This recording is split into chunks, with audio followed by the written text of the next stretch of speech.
تیسری چیز یہ ہوتی ہے کہ کورٹ کا خلا ہر صورت میں نافذ نہیں ہوتا، یہ مخصوص پرٹیکولر صورتیں ہیں، اور کوئی وکیل بھائی برا نہ مانے، ہمارے بہت سے وکیل حضرات ایسے ہوتے ہیں کہ اگر ان کو لڑکی والے جا کر کہتے ہیں کہ ہمیں شوہر سے جان چھڑوانی ہے تو وہ کہتے ہیں کہ مسئلہ کیا ہے، تو مسئلہ بڑا معمولی سا نظر آتا ہے، وہ کہتے ہیں ایسے جان نہیں چھوٹے گی، میں کیس بناتا ہوں، آپ بس اس پہ سائن کیجئے گا۔ پھر وہ ایسے سے الزامات شوہر پہ لگاتے ہیں، یہ جوا کھیلتا ہے، غیر عورتوں سے مراسم ہیں، شراب پیتا ہے، نشہ کرتا ہے، نان نفقہ نہیں دیتا، مار پیٹ کے بھی معاملات ہیں۔ وہ گھر والوں کو بعض اوقات تو پتہ تک نہیں ہوتا، سب انگلش میں لکھا ہوتا ہے، وہ اس پہ راضی ہو جاتے ہیں، اور یا پھر ان کو بتا دیتے ہیں تو ہاں میں ہاں ملا کے کر لیتے ہیں۔ یاد رکھیں جب تک ویلڈ ریزن نہیں ہوگی، جج کا قصور نہیں ہے، اس کے سامنے تو برٹش لاء کے مطابق جو آئے گا وہ فیصلہ کر دے گا، لیکن شرعی لحاظ سے وہ عورت شوہر کے نکاح سے نہیں نکلتی، نکاح قائم رہتا ہے، اور تو اس کا پہلے شوہر سے نکاح ہی ختم نہیں ہوا۔ یہ سب نتیجے کیوں نکلتے ہیں؟ یہ جہالت کے نتیجے ہیں، اور اس سے بڑا نقصان ہوتا ہے۔ اب وہ کسی کی منکوحہ ہے، دوسرا نکاح تو ہوا ہی نہیں، جب ہوا نہیں تو جسمانی تعلق کی کیا شرعی حیثیت ہوگی آپ جان سکتے ہیں، پیدا ہونے والے بچے کی شرعی حیثیت کیا ہوگی یہ بھی آپ کو معلوم، اور یہ کروا کون رہا ہے؟ گھر کا سرپرست۔ یہ کون کروا رہے ہیں؟ محبت کرنے والے بھائی۔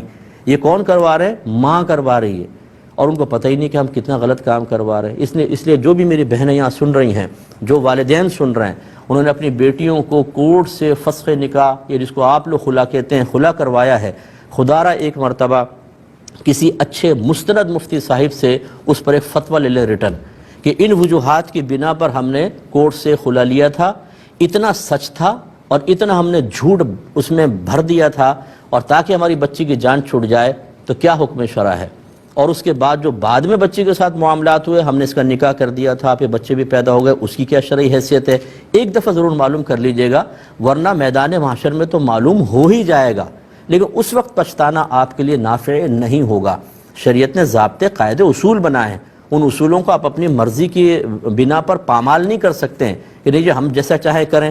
آپ اپنے ملک کی قانون کے خلاف ایسا نہیں کر سکتے ہیں، اور جتنے یہ باہر کے ملکوں میں خاص طور پر بہت سے لوگ ہوتے ہیں، ہر ایک کو نہیں کہتا ہوں، یہ جا کے مذہب کے متعلق جتنا آزادانہ بولتے ہیں، کبھی وہاں کے قانون کے خلاف بول کے تو بتائیں، پھر میں آپ کی جرأت مانوں نا۔ باہر جانے کے بعد مذہب کو بھی اتنا سے سمجھا جاتا ہے، مذہب سے تعلق رکھنے والوں کی رائے کے خلاف شرع بولنے کو بھی کہتے ہیں جی فریڈم آف اسپیچ ہے، ہم کر سکتے ہیں۔ تو بھائی جان یہاں تو پتہ نہیں چلے گا، کوئی آپ کو پکڑ نہیں سکتا، کوئی آپ کو روک نہیں سکتا، لیکن موت کے بعد جب سارے یہ لوگ چاہنے والے آپ کو قبر میں تنہا چھوڑ کر آ جائیں گے، اس وقت کیا ہوگا وہ بہت ہی دردناک ہے۔ وہ کبھی ایسی حدیثیں پڑھ لیجئے گا کہ ہوگا کیا، تو وہاں آپ کو پتہ چل سکتا ہے۔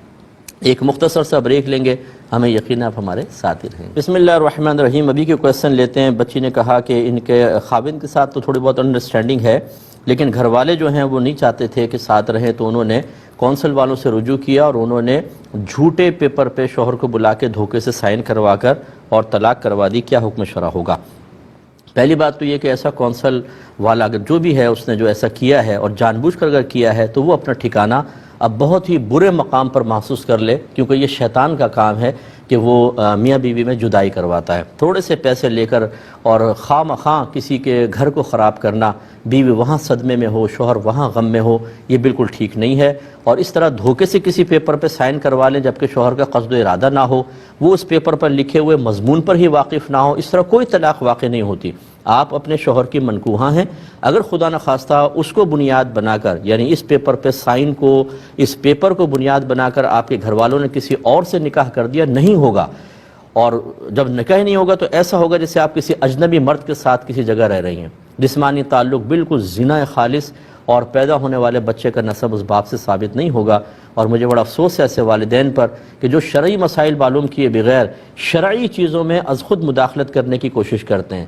نکاح کا تصور آپ نے نہیں دیا ہے، یہ شریعت نے دیا ہے۔ طلاق کا تصور شریعت نے دیا ہے، مہر کا تصور شریعت نے دیا ہے، عدت کا تصور شریعت نے دیا ہے۔ تو پھر شریعت سے پوچھیں کہ کیا کرنا ہے، یہ نہیں کہ تصورات تو وہاں سے لے لیے، اب اس میں انٹرفیئر کر کے اس کو جیسا چاہیں آپ چنگم کی طرح بڑا چھوٹا کر لیں، یہ غلط ہوگا۔ تو آپ بالکل اس پہ اسٹرکٹلی مطلب اپنے گھر والوں سے مقابلہ کریں گی، اور اپنے شوہر سے آپ رابطہ کریں، اور شوہر بھی آپ کے آئیں، اور اگر کوئی غلطی ہوئی ہے، کوئی لڑائی جھگڑا ہے تو معافی وغیرہ مانگ لیں، لیکن دوسرا نکاح ہرگز مت کیجیے گا، کریں گی تو وہ ہوگا ہی نہیں اور آپ تباہ ہو جائیں گی۔